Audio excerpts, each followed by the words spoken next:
My guest is a good friend of mine. I'm so excited to bring him on. Please welcome Richard Stratton. Richard, join the show.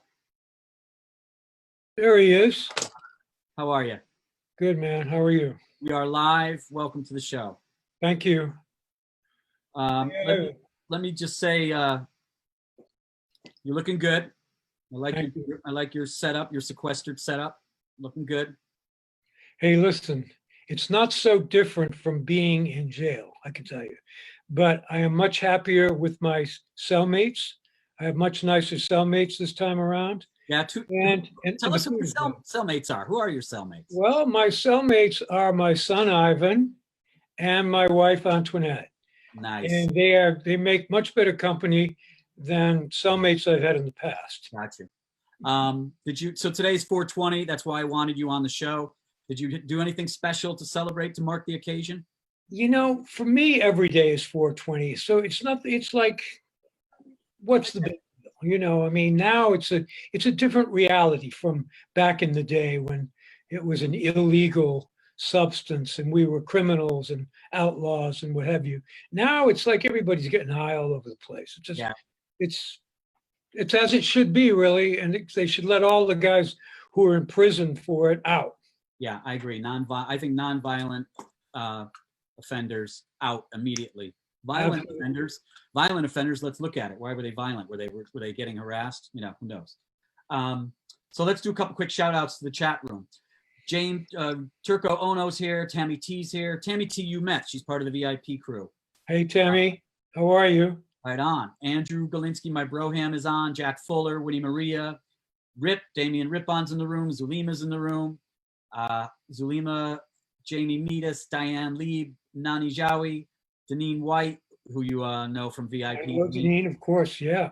Justin and Jose, Malika, Diane. All right, we're going to get back into some more names soon. Candace, Crystal, Rosita, Dana, Joanna Beckson, Antoinette. Rosita, mi amiga, Rosita.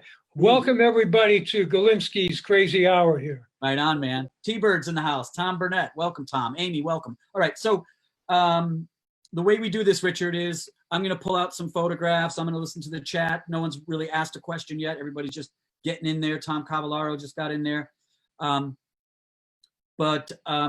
J.O. Sanders came up with this with me, and he was like, you know, I was going to run some video of him. And he said, no, let's just flip through some photos like we're sitting around the kitchen table together. And I think it's a beautiful way to look at it. Sounds good, brother. All right, man. So you are known for so many different things. You are known for being a writer, an actor, a producer, and one of the other titles is, you know, formerly incarcerated, drug smuggler, cannabis dealer. This always made me laugh. You said that, well, actually, I should shut up and let you talk a little more. Tell everybody about, again, you're not Billy Hayes, you know, taping hash to your body. Tell us how much hash you would move at a time, how many decades, and the packing. I want people to know how you packed the stuff. It's really it started when I was still in college. I was a freshman at Arizona State University, and I started going into Mexico and smuggling a couple of kilos at a time back in the door panel of an old truck that we had. What year was this? That would have been 1964. Most of your listeners probably weren't even alive, just a gleam in their father's eye at that point in time. But I was a freshman at Arizona State University, and I started bringing back kilos of pot, and then I would schlep them back to Boston, that area where I came from, and give them to a friend of mine who would break them up and sell them in ounces. And I would make $1,500, $2,000, which in 1964 for a 19-year-old kid was a lot of money. And needless to say, my college career ended precipitously because I became a full-time pot smuggler and started going all around the world to the sources of all of the different types of cannabis that were available. I went to Thailand to get Thai sticks. I went to Lebanon to get Lebanese hashish. I went to Nepal to get Nepalese balls, the Nepalese, what do we call them? I forget. Nepalese balls. Anyway, there was these big round black balls of hashish. And ultimately, in the beginning, we used to use couriers.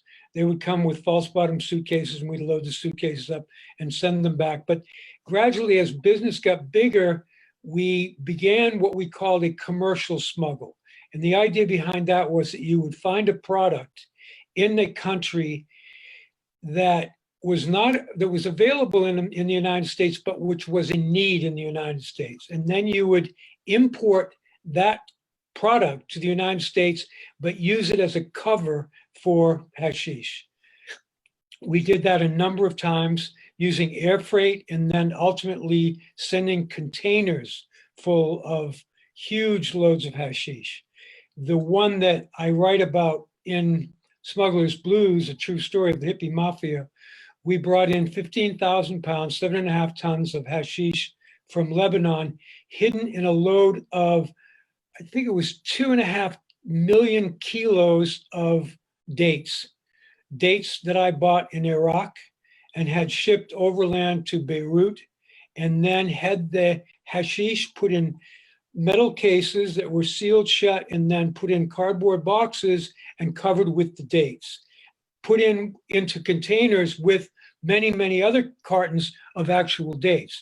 So we brought in tons and tons of dates, and in the load of dates was 7.5 tons of hash. And you said to me once, well, of course, I probably wasn't old enough to smoke then, but he said, if you smoke weed in the 70s or 80s in the United States, you probably smoked most of it was stuff I brought into the country, meaning you. Well, yeah, myself, and we were what's called the Hippie Mafia. And the Hippie Mafia was basically college educated, a lot of Vietnam vets, so kids that came back from Vietnam, and not ordinary criminals at all. I mean, I would never have been involved in any type of criminal activity if marijuana hadn't been illegal. So it was just a particular type of smuggling, pot smuggling, which led the DEA to call us the so-called Hippie Mafia. We believed in karma. We did not believe in smuggling hard drugs, heroin or cocaine. That was strictly verboten. It was considered bad karma. Gotcha. So it was really all about cannabis. So then you come out. So then you get arrested. We're going to jump around a little bit here. You get arrested. You do some time. We'll talk about that later. But now you're a Sundance award-winning filmmaker. You've won awards at Cannes. You've been directing and producing for A&E and Bio Channel and all kinds of stuff. So after how many years in jail? Prison? 8 years. 8 years. 8 years. Let's take a look at some of the stuff. First of all, this is one of my favorite photographs of you. Tell us a little bit where you are, what you're doing there. Right there, I'm at the Cumberland County Jail in Portland, Maine. That would have been probably within 3 or 4 months after my arrest in Los Angeles. I was arrested in the LAX at the airport in Los Angeles and brought back first of all, to Maine, where I was charged in a smuggling case, got convicted there, sentenced to 15 years. Then on my way to the penitentiary, they pulled me off the bus in New York, and they indicted me again under the so-called Kingpin statute, continuing criminal enterprise. I went to trial a second time in New York and got another 10 years on top of the 15 that I already had. So I had a total of 25 years non-parolable, sentenced in 1984. Fortunately for me, if I had been sentenced 16 months later, I would have had a mandatory life sentence. I'd still be locked up to this day. There are many people in the federal prison system who are doing life without parole under the so-called Kingpin statute. And really, to become a kingpin, all you had to do was smuggle more than 10 tons of weed in any particular year. I mean, we would do 20,000 pounds per trip. So it was easy to be labeled as so-called kingpin. How many tons a year at the peak of your business were you bringing in? Anywhere from 50 to 60, 75. I mean, look, we would do one load of Colombian on a freighter. There might be 30 tons on that boat. Gotcha. So it was a lot of weed, But listen, the United States was consuming then 10 tons a day. And it was all imported pretty much. And then illegal. that was, Tell us about this book. This is the latest book, right? this is the latest book. This book starts on the day that I was released from prison after those 8 years. I became a jailhouse lawyer while I was locked up and ultimately got my sentence vacated. It was deemed to be illegal because the judge said that she was giving me more time for my refusal to cooperate with the government. Originally, she was only going to give me 10 years, but because of my refusal to cooperate, she gave me 25. And then she said on the record, the reason I'm giving you so much time is because you refused to cooperate with the government. I ended up appealing the sentence on those grounds. My sentence was vacated. I was resentenced to 10 years, and I got out in 1990. And this book starts on the day that I walked out of the federal prison in Ashland, Kentucky, and begins with my whole entrance back into the world of journalism, writing for magazines, published a book shortly after I got out. Part of the trilogy of books? It is. It's the third volume, yep. And the other two are Smuggler's Blues and Kingpin, correct? Smuggler's Blues, A True Story of the Hippie Mafia, is the first one. And the second book is called Kingpin, Prisoner of the War on Drugs, which really tells about the 8 years I spent in prison and how I got myself out. We got a couple questions, and we're going to talk about how you got yourself out. We've got a couple questions here. Candace says hello. Tom Burnett says what's up. I'm looking for the questions. Give me a second. Deneen wants to know, I know you once ran for governor of New York. What would you be doing? What would you be doing differently if you were the governor of New York today? You could probably spend an hour answering that, but give us a couple of quick thoughts. Well, you know, I must first of all say how impressed I am with our governor. He is doing a masterful job. It's so heartening to see this guy come on TV and speak intelligently about what's going on in this situation. I mean, Cuomo, I have to say that the guy ultimately is a great governor, and I would not be running against him because I have so much respect for him. My initial idea was that I was going to run on a legalized cannabis platform. And in those days, it was just beginning. I think California was the only state where it was legal at that point. But we saw it coming. We knew it had to come. And it should be here in New York. I mean, it should be.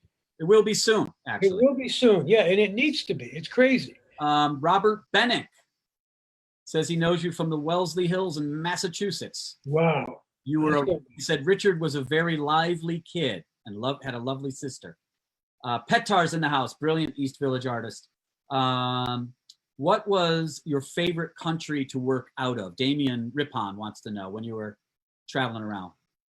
You know, I would have to say that the most interesting country was probably Afghanistan. Yeah. I spent most of my time in Lebanon because Lebanon was for me the gateway to the Far East, and it was you were in Europe, but you were on the cusp, and just from there you went to Iraq, and you went to Iran, and you went to India, and you went to those places. So I spent a lot of time. It was my staging area, Lebanon. Staging, nice. And I had great connections in Lebanon, and I was treated so well there that in many ways I'd have to say that was my favorite country to work out of. But as far as the most interesting, Afghanistan, although I have to put Jamaica up there very high on the list of great countries to be in the ganja business. Tell us about another great story. Tell us about the moment you got that final arrest. I remember you telling me this a number of times, and you had a feeling, and well, I was a fugitive. I was being sought after by the DEA, the FBI, the Marshals Fugitive Task Force, living in Maui at that time. But I had come to Los Angeles to collect some money that was owed to me. And I was worried. I was very paranoid, very suspicious that maybe I was being set up. You never knew. I mean, when you're hunted like that, you know, you wake up and you're constantly on edge. How long were you a fugitive? A little over 2 years. Is So, was that why you had that big walrus mustache?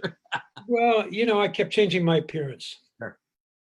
So I went to set this meeting for the hotel, the Sheraton Hotel at LAX.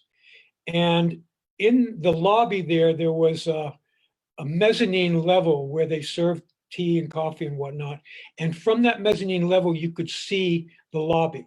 So I positioned myself up there to watch this guy that I was going to meet come in, because I wanted to keep my eye on him and see if there were any agents watching him, just to get a feel of it and see if he was under surveillance at that time.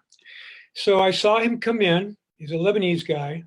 I watched him go over and sit down. I looked around. I didn't see anybody who looked suspicious. So I went down. I greeted him. I said, "Hey, Isla, how are you doing?" We shook hands. We started to walk out through the lobby of the hotel. And all of a sudden, guys who were dressed up like bellboys were vaulting over the front desk, pulling guns out. Cops were coming at me, plain clothes. LAPD from every different direction threw me down on the floor. And that was my very... You left out a detail that you've told me before. At that first moment, though, the guy you were with, one of your compatriots, one of your conspirators, started to put his hands up like he was going to do karate. Right. Yeah. Isla Shibli, who was a Lebanese guy, who ultimately I found out was actually working for the feds at that point. It was a setup. The whole thing was a setup. Even his fake karate moves was a setup. And, oh, really? Yeah. And after we got locked up in the airport at the holding cell there, the DEA guys came in, they were interviewing me, and they took him right out of there. They whisked him right out. So he set me up. Diane Lieb has a question. Thoughts on today's cartels? Well, look, I have to say that the cartels are an American creation. We created the cartels. They may be Mexican or Colombian or what have you, but if it weren't for our war on drugs here in this country, there would be no cartels.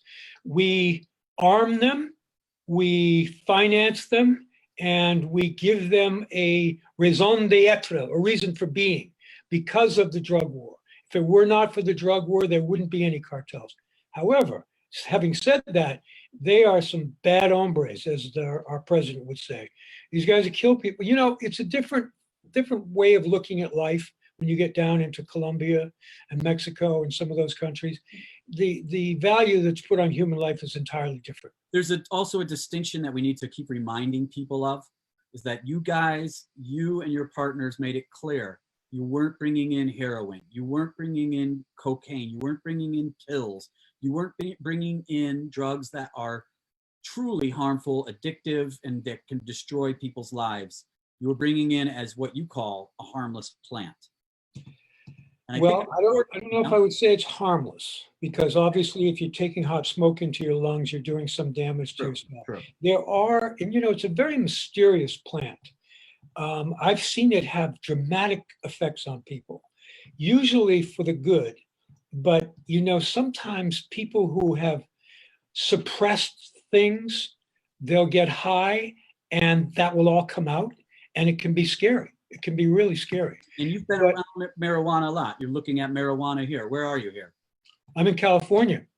That is an illegal garden that I was purchasing. I was on the phone saying, look, I think this looks good. I'm going to buy the whole field. Nice. That was in the days of High Times. High Times is another part of my history. High Times. You were there you go. You were the editor of High Times at one point. I was the publisher and the editor, yes, and was in the room and was one of the original founding fathers of High Times. I was friends with and worked with Tom Forsad, who was the brains behind the magazine. One of the reasons that you've been an inspiration to me is, one, just because of your heart and your good heart and whatnot, but also you show that there is not a one thing you need to do in life. You've been publisher of this magazine. You published and started Prison Life magazine.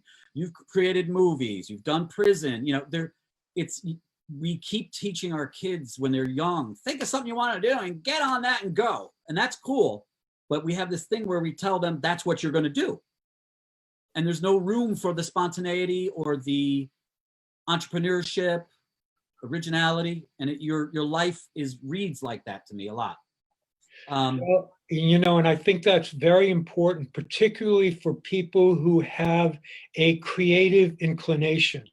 I feel like mainly the reason that I got involved in criminal activity in the beginning was because I was a creative person and I was constantly thinking about new ways to do things. And in those days, it was like, oh, marijuana, here it is.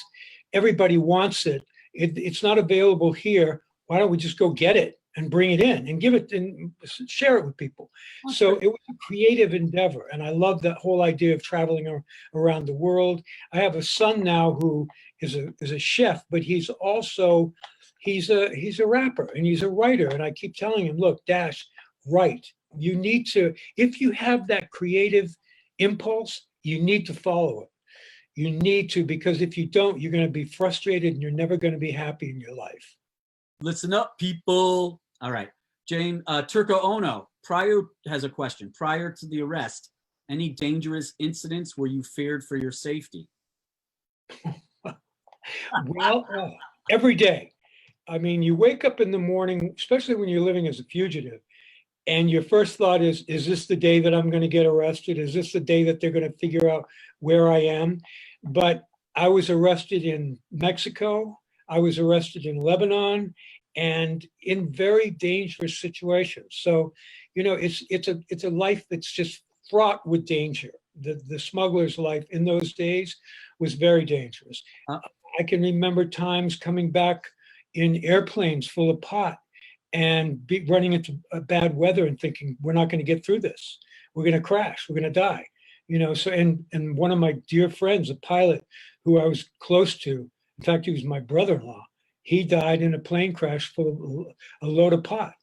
So, it was a life where people did die. Many, many people that I was in business with were either killed or ended up in prison and with long, long prison sentences. Wanasa just joined us. Welcome, Sharice is still here. Brian. Welcome, Shanice, good to hear you. Good to Mikkel Banks is here. Mikkel's part of that crew downtown. Mikkel makes music. He's a brilliant artist, musician, and singer. He was around during Mikkel. The slam era. Good for you, man. Keep making that music. That's very important. John Trefero's in the house. Welcome, John. Let's see. Was there ever a moment, Jack Fuller wants to know, I'm paraphrasing, it's not in front of me. Was there ever a moment you were like, you know what? I got to get out of this business. I'm done. I'm out of here. It's too much. There were probably 100 or 150 of those moments over the years, but that was just, look, you're living in two different worlds. There's the part of you that says, I want a normal life. I don't want to go to prison. I don't want to die. And then there's the other side of it that goes, come on, what's the matter with you? This is fun. This is where you're enjoying it. You're living on the edge. You love it, Stratton. Go back out there and do it again. And with that said, sitting here right now, would you do it again? Or would you, if you had to do it again, would you say, no, no, I wouldn't do this? Well, now, of course, I have children. I have well, I don't mean like giving up what you have now, but just like someone said, hey, you click your fingers, Richard, you're going to go back. You want to do it again, or you want to just live something else? It's happened a couple of times. People have come to me and offered me things. But if I get arrested again, it's an automatic life without parole sentence. And so there's no way I'm going to do anything illegal. So you don't even litter, right? I'm a civilian. You don't even litter, I bet. Well, no, I don't litter. I didn't litter when I was a criminal. That's right. You're a good man. It's 10:29. We normally kick it till 10:30, but I think this is warming up. So we're going to stay on a little longer. I don't think anybody in the chat's going to mind. Let's see. Michael Swiskay is kicking in. In my experience, it has great medicinal value, which yes, been definitely verified. And that's such an interesting thing about it when you think about cannabis, G-Man. I mean, look, back in the day when I was in high school, they made us go sit in the auditorium and watch a movie that was called Reefer Madness. And the idea was to scare us. And we were told that marijuana was the plant that had roots in hell. And if you started smoking marijuana, the next thing you knew, you'd be running out in the streets and raping women, shooting heroin. It was incredible, the propaganda that was around in those years. But then once we started getting high, we were looking at them and going, what is wrong with these people? How can they be, where are they coming from? What planet are they coming from? You were in touch with some of those things. I think and I'm just remembering right now, the LSD. Tell us about the LSD experiments, the CIA, the parties that they threw. That was really MK Ultra. That's another area of my fascination, where the CIA had actually bought all of the existing LSD that was in the world at that time. They sent guys over to Sandoz laboratories and bought all of the acid that Sandoz had produced, and then they got the Eli Lilly company here in this country to start producing it domestically. And their idea was that they were going to use LSD as an offensive weapon. They would dose people with LSD, and then they would be able to overcome them, take them over. They were convinced that the KGB had plans to dose Americans on a large scale. So it was all part of that Cold War paranoia. But they ultimately were the ones who turned on Timothy Leary. I think you'll see a picture of Tim in my collection of photos I sent you. But Timothy Leary was turned on. There's me with Tim and my great brother, Mark Levin, my partner for many years, and Henri Kessler. Those are the two producers and director on the movie that we did, Slam. But that's Tim Leary himself, the acid guru. And it was extraordinary because it was really the CIA that introduced LSD to this country.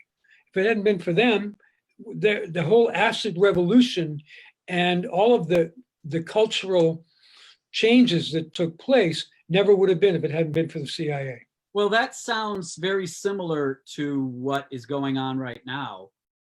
One of the theories, anyway, with this virus is, how did it get introduced? And then how does it get carried away, i.e. out of control, I don't want to go too much into that. We've been trying to stay away from that. But if you have a thought about that, it's like what the government does sometimes when they introduce an idea and then they have an intention, but it gets out of control, right? Yes, exactly. I mean, look, I've heard these theories. You don't know. It's hard to say what the truth is, where it all started and how it started. AIDS was another one that they tried to tell us was something that started as a CIA experiment and was started in Africa, and they were dosing people with. I don't know. It's possible. Part of my MK Ultra experiments and my research, I talked to a guy by the name of Ike Feldman, who we did a video of him, who was a former Federal Bureau of Narcotics agent, which is the forerunner to this DEA, but he also worked undercover for the CIA. And he told me that AIDS was a CIA invention and that all these diseases, but who knows? Who knows how much truth there is? All right, so I put this photo up. You've had a relationship with the whole Gotti crew for a number of years. How did that get started? And tell us about the production. This just came out recently. Well, I met Senior briefly. Yes, this documentary series was on A&E recently. In fact, I think it's still available. If you Google it, I think they have it on, somewhere. And you produced and wrote. My internet connection. Am I there? Yeah, I got you. Yep. G-Man. We're good. Did I lose you? No, you didn't lose me. We're good. Oh, good. Yeah. So we did 4 hours on Gotti, Godfather and Son. It was based on a magazine article that I wrote where I interviewed John Jr. after he got his 4th mistrial in the Southern District of New York. And we did a 4-hour docuseries on his relationship with his father.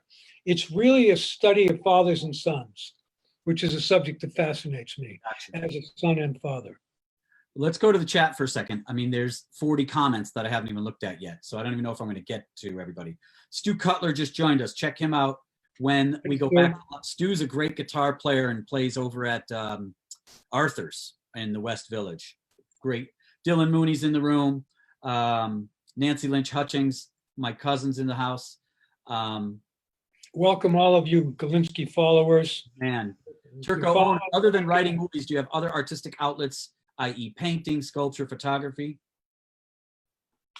You know, I write novels. I'm writing a novel. I just finished writing a novel. I write a little poetry, but mostly for myself. I wrote a poem about COVID-19. You know, I would have to say that I am a professional writer at this point. I make my living writing. I do a lot of reading for research.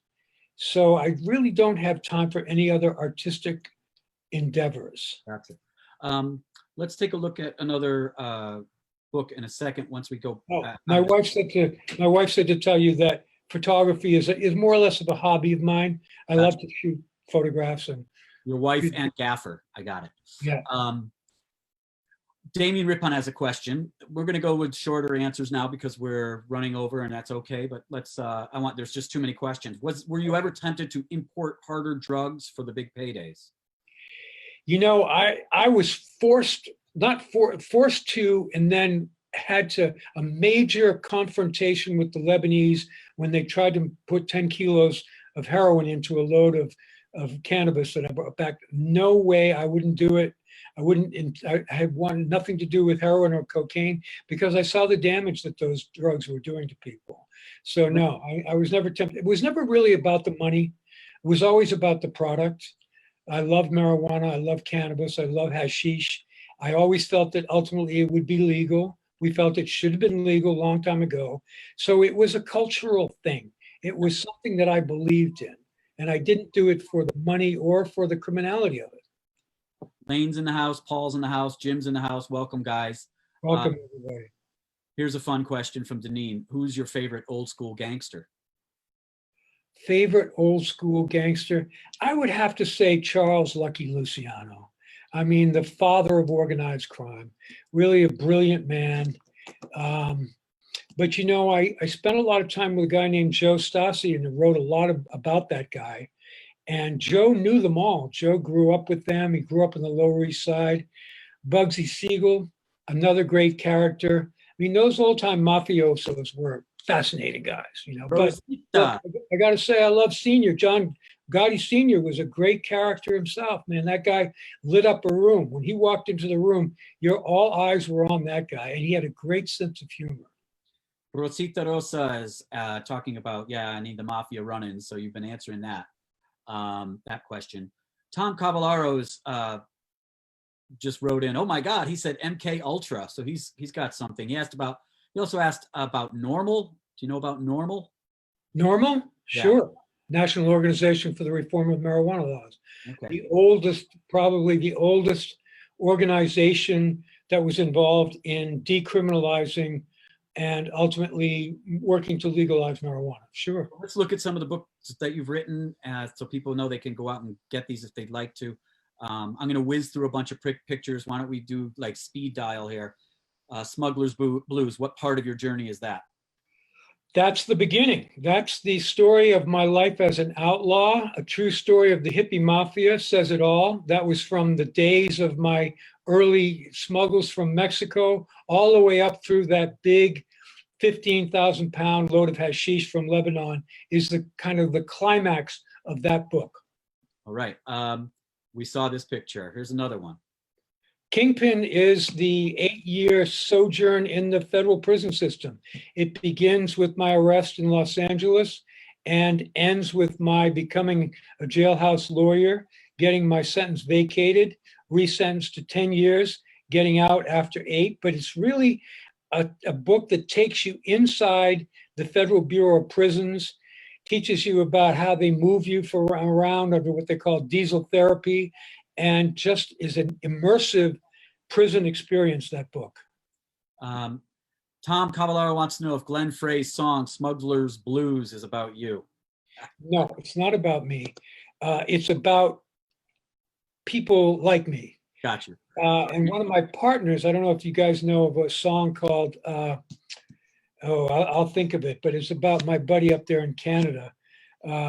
Taking Care of Business. Taking Care of Business was a big pot dealer song.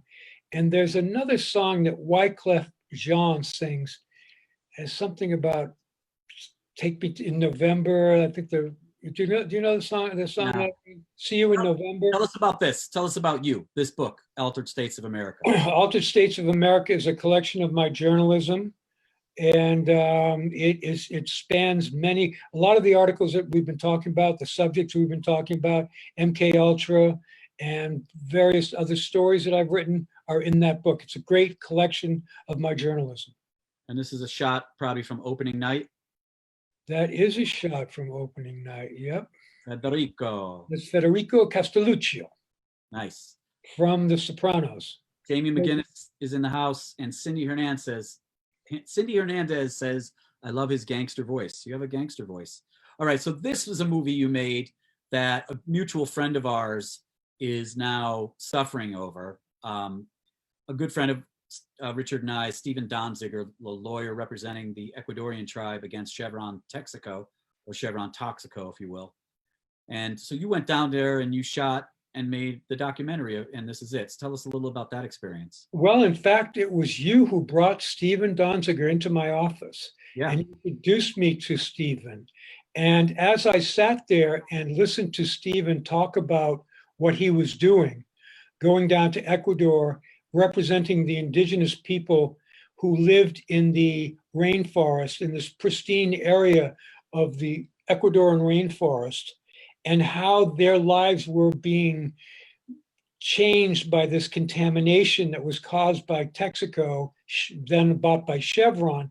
As I heard that story, I started thinking, my God, this is terrible. This is a horrible environmental disaster.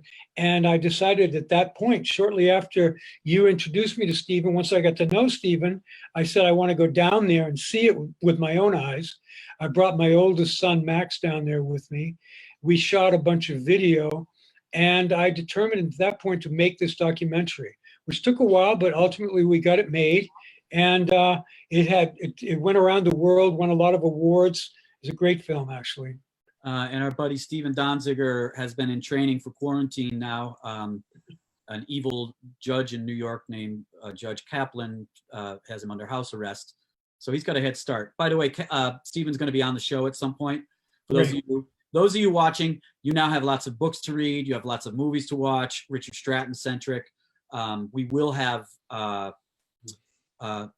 on the show. Heather Prescott says the song is Gone Till November.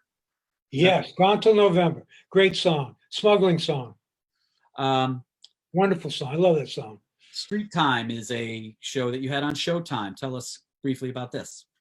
Street Time is about coming out of prison on parole, and specifically about the federal parole system's supervised release for prisoners that are considered high security risks. Yeah. The special offenders unit, they call it.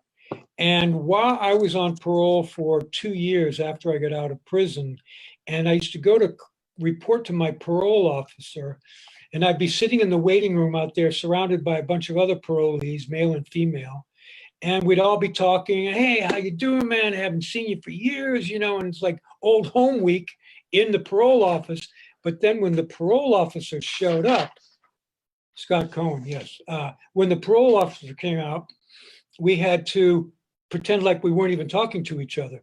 It was like kids in the classroom. Yeah. When the teacher goes out of the classroom, the teacher comes back, you're all like, oh, I'm trying to. So I just looked around. I thought, my God, this is a TV show. This is ultimately going to be, and that was the impetus for the show. I ultimately ended up doing 33 hours of Street Time that was on Showtime, starring Scott Cohen, who is a great actor. Scott. Yeah.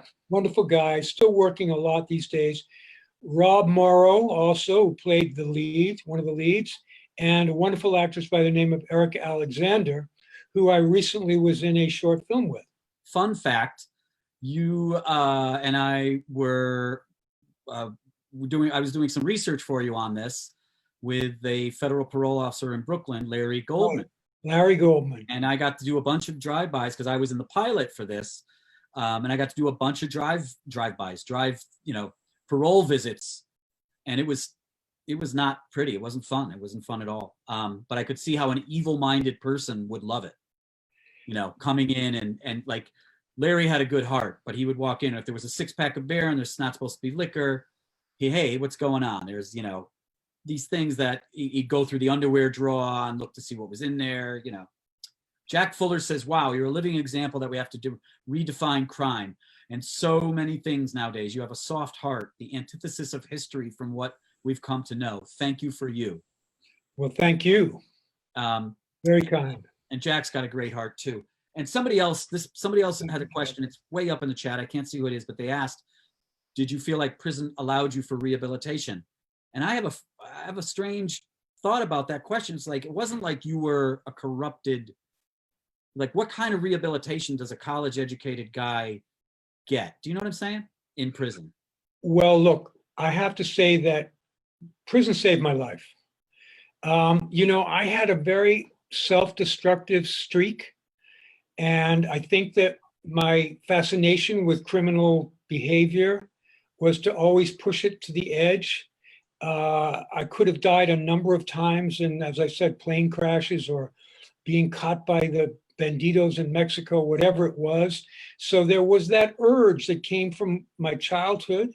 And I think that what prison enabled me to do was to really do a deep, deep psychological investigation of my own mind and try to figure out what it was. Why was I in this self-destructive? It was all had to do with my relationship with my father.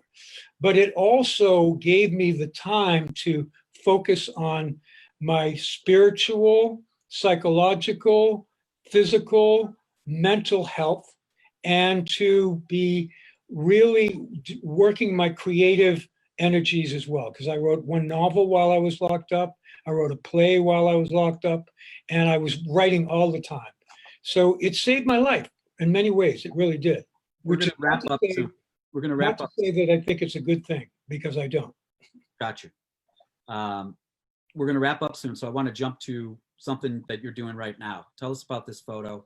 What's the show? What's the program? Well, that is my dear, sweet friend, Erica Alexander, one of the stars of Street Time. She played a really tough parole officer. Here in this, she's playing a New York City homicide detective who's investigating a murder that I am also investigating as an FBI agent. That's me as an FBI agent. Is this a show or a film? It's called Abaddon, and right now it exists as a short film, which has not been released yet because it's still being edited. But the idea is ultimately to see if we can roll it out as a TV series. Going to do a couple more photographs and then we'll jump. This is one of the guys that you were friends with, Norman Mailer. Norman was in many ways, not in many ways, but in every way was my mentor. I had so much admiration for him. I met him when I was in my early 20s in Provincetown. And not only was he a great writer, but he was a great thinker, a really brilliant man who thought totally outside the box.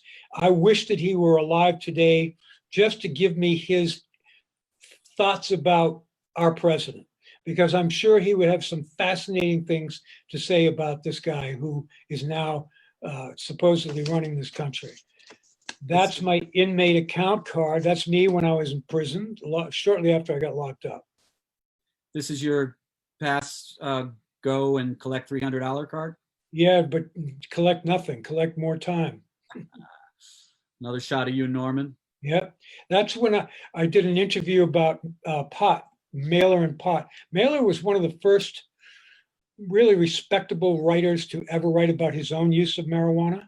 And I did an interview with him for High Times magazine, and that was from when we were doing the interviews. He had some fascinating things to say about pot. And you were, one of the reasons they came down hard on you is because they wanted to nail Norman as well, and you kept that from them. Can you tell us about that? In those days, if you were close to someone who was involved in a major criminal conspiracy, as I was, and they could show that there was any kind of financial dealings between you, they could arrest the other person for so-called money laundering. And Mailer and I owned property together up in Maine. I had bought him out. Ultimately, I bought him out of this big farm that we had up there. And the money that I used to buy him out was money that came from my cannabis business. So strictly speaking, he could have been convicted of money laundering because he knew that where that money came from. But it would have taken me to say, yeah, I gave him the money. He knew where it came from. I would have had to rat him out. And The government put huge pressure on me to rat Mailer out. That was their agenda. They wanted his scalp. They wanted to say, we got Norman Mailer, who was considered to be an enemy of the Nixon administration. Gotcha. Let's do one more picture and then I have one more question. Tell me about this little sweet honey here. You know, that's the best woman in the whole wide world right there. That's my wife, Antoinette. God bless her. If it weren't for her, God only knows where I'd be right now. She is my heart and soul. Love her dearly. She set this whole camera gig up too here. Yeah, she's a She's great in the other room. producer. So Yeah. everybody in chat, thank you for showing up, Nadia. You've just been called a handsome man, Richard. Wow. Tammy C, Okay. amazing story. Thank you. We're going to wind up, everybody. A lot of shout outs. Deneen says we love Scott Cohen. Einhorn's in the house. Jamie McGinnis is in the house. So I want to end it with just one question, one more question, and that is, what do you mean when I've heard you say this many times. I've read it in articles, and I spent 6 days on a boat in the middle of the Pacific Ocean with you once on an adventure with the great Josh Harris. What an adventure that was too. What an adventure. It was great. I remember walking in the evening, the sun was setting into the ocean and you were standing alone at the end of the deck. I walked up behind you, in thought, and I say, hey, Richard, what's up? What are you thinking about? And you're looking out at this vast ocean. You just turn to me and say, thinking about my prison cell. And you say prison never leaves you. So tell us what that means to you. I mean, it's always been a theme and it's part of who you are. You know, look, my theory is that if you spend any more than 4, 5, 6 years locked up, and I spent 8 years in prison, a good deal of it was in solitary confinement, it changes you fundamentally. You're not the same person.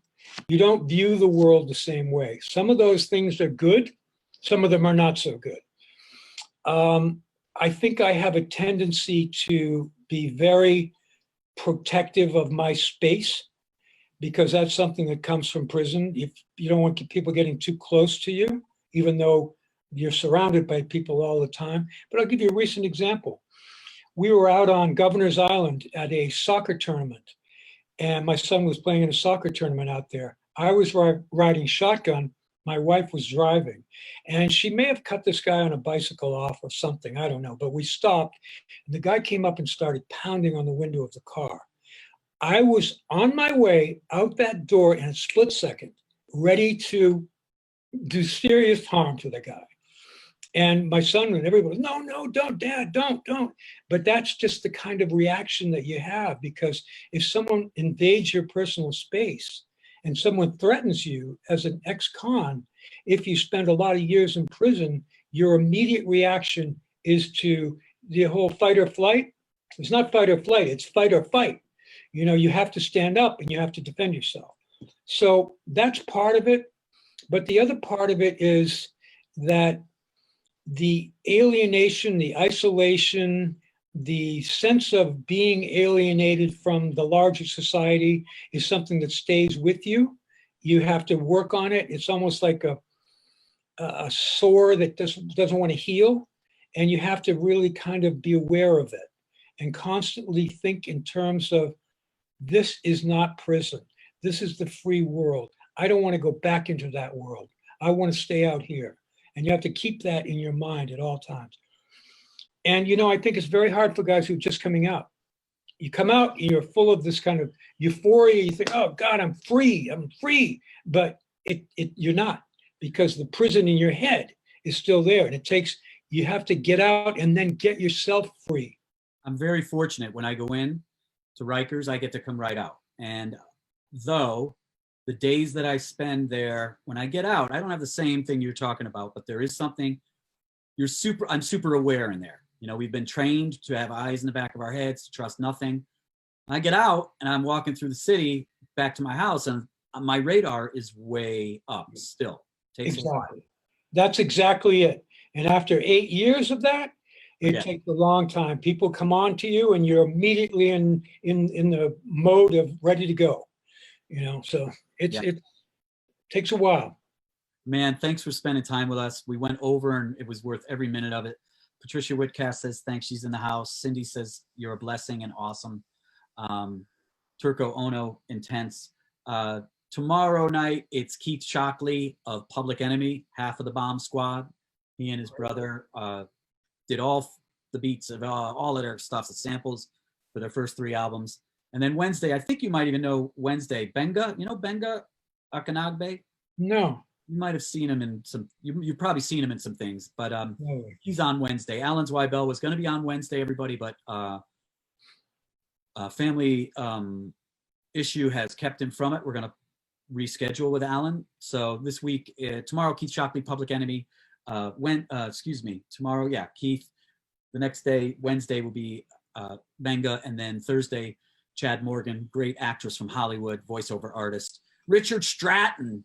I am so thrilled that you said yes and that you're here and that you do what you do and you share your story, man. Thank you. Thank you. Well, look, it was my pleasure. A shout out to everybody out there who is sheltered in place. Listen to what our governor has to say. He's a smart man. He knows what he's talking about. Don't listen to these other fools who think that this thing is over, because it's still very dangerous. We have to be careful and stay safe, stay away from other people, wear the mask, do everything that you got to do, because this is some serious, you know what. Right on. Thank you, brother. Galinsky. Thank you, Richard. See you all tomorrow night.